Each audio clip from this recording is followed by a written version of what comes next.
Assalamualaikum warahmatullahi wabarakatuh. Dan selamat sejahtera. Hari ini kita akan teruskan kelas sejarah kita dengan kaedah penyelidikan sejarah, yang mana sebelum ni kita sambung daripada topik sumber sejarah. Tapi cikgu nak recap sikit, nak ulang balik sikit tentang sumber sejarah supaya ingat dan tak terkeliru dengan tajuk kaedah penyelidikan sejarah. Jadi teruskan bersama cikgu Taibah ataupun Taibah untuk sejarah tahun 4. Okey, untuk perbezaan antara sumber dan kaedah sejarah. Sumber adalah dari mana awak dapat maklumat tu. Kaedah, bagaimana awak dapat. Okey, so dia adalah dua soalan berbeza, macam sama tapi lain. Okey, kita tengok sikit apa itu sumber sejarah. Kalau ingat balik, sumber sejarah terbahagi kepada dua. Yang pertama sumber primer, yang kedua sumber sekunder. Yang primer ni adalah yang asal, yang asli, yang utama, yang pertama dan sebagainya lah. Okey, nak menunjukkan dia prefer, merujuk kepada sumber asal. Dia boleh dalam bentuk fosil, manuskrip, dokumen rasmi, artifak dan monumen. Okey. Dan sumber sekunder pula, saya tutup nota, tak apa.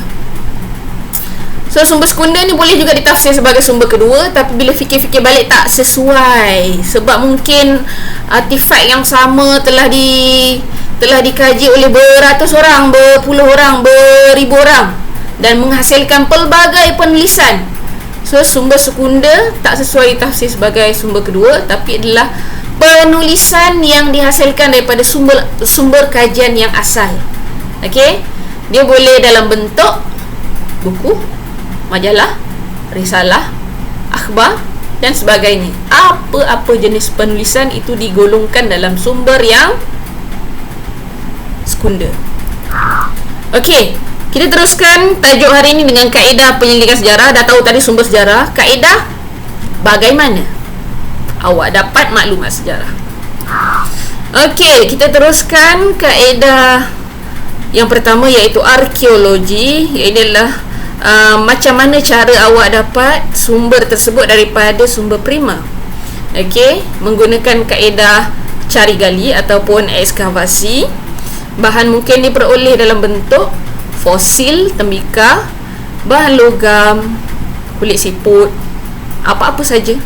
Okey, jadi kaedah arkeologi ni hanyalah dijalankan oleh mereka yang ahli sahaja. Kalau murid sekolah nak pergi dekat tapak arkeologi mana-mana, orang takkan bagi masuk sebab awak bukan ahlinya. Okey, tunggu dah besar nanti bila awak jadi salah seorang arkeologis, dipersilakan untuk mengkaji. Okey, jadi tak sesuai untuk orang awam. Yang sesuai dua kaedah ni, kaedah lisan dan kaedah bertulis. Kaedah lisan saya kata sesuai sebab dia melibatkan interview ataupun temu bual dengan orang yang terlibat secara langsung, ataupun kalau tak, bukan orang tu terlibat, dia tengok peristiwa tu, dia lihat peristiwa tu. Kalau pun dia tak lihat peristiwa tu, dia ada kaitan dengan orang yang terlibat dengan peristiwa tersebut, yang mana orang itu telah menceritakan kepada orang itu dan seterusnya. Okey, dia agak boleh dipersoalkan lah kaedah ni, tapi dia masih juga cara kaedah yang valid ataupun sah, yang boleh digunakan sebagai salah satu kaedah macam mana cara awak nak dapat maklumat sejarah. Dan orang yang kita interview itu dikenali sebagai orang sumber. Okey, so boleh faham ini adalah kaedah yang lebih mudah untuk kita gunakan sekiranya kita bukan ahli sejarah. Okey, seterusnya yang kaedah ketiga yang saya kata sesuai juga untuk orang awam ni, orang biasa, murid sekolah, adalah kaedah bertulis. Okey, kerana kita boleh pergi dekat tempat sejarah tersebut, kita baca tulisan, lakaran tak boleh baca lah, tapi lakaran tu mungkin ada penjelasan, okey, ataupun apa saja cetakan yang terdapat di tempat bersejarah tersebut ataupun monumen tersebut. Boleh jadi tempat macam Stadium Merdeka atau sebagainya. So daripada sini, kalau awak ahlinya, maka mungkin, atau ahli arkeologis ataupun ahli sejarah, mungkin awak boleh mentafsir dan boleh buat penulisan sendiri. Tapi kalau awak biasa, murid biasa, mungkin awak hanya pergi di tempat-tempat yang memang dah telah dinyatakan dari segi penulisan di situ, dah ada cetakan di situ yang awak boleh baca. Okey. Jadi yang lawatan sambil belajar dekat sekolah tu, inilah kaedah yang biasa digunakan, iaitu kaedah bertulis. Kita masuk pula dalam buku teks sejarah sebab ada penjelasan sikit di situ. Saya suka guna buku teks sebab dah ada nota yang menarik dan gambar-gambar yang agak jelas ditunjukkan dalam buku teks. Jadi di sini ada contoh aktiviti cari gali ataupun gali cari di tapak arkeologi di Kedah. Okey, di Sungai Batu Kedah. Itu prosesnya, nampak. Dan kemudian antara hasil penemuan di Perak daripada proses ekskavasi itu adalah rangka perak men ditemui di Lenggung, Perak. Okey, dua-dua ni adalah daripada sumber yang sama, iaitu daripada USM, Pusat Penyelidikan Arkeologi Global. Okey, terdapat juga bidang arkeologi maritim. Dia kata maritim, dia mesti dalam laut ataupun arkeologi bawah air. Okey, siapa-siapa, saya tutup gambar arkeologi itu, maksudnya sumber sejarah ni bukan sahaja berada di darat, malah di laut. Okey, kapal-kapal lama kan, macam dalam cerita-cerita filem kan. Okey, kita teruskan untuk kaedah lisan. Kaedah lisan ni, apa persediaan yang awak perlu lakukan kalau awak berminat untuk interview orang. Okey, orang sumber tadi, pastikan orang sumber betul lah ataupun sahih lah. Dah tahu siapa dan baru boleh pergi, tolonglah sediakan soalan siap-siap. Jangan kat situ baru nak prepare soalan kan. Kita dah ada skrip kita sendiri.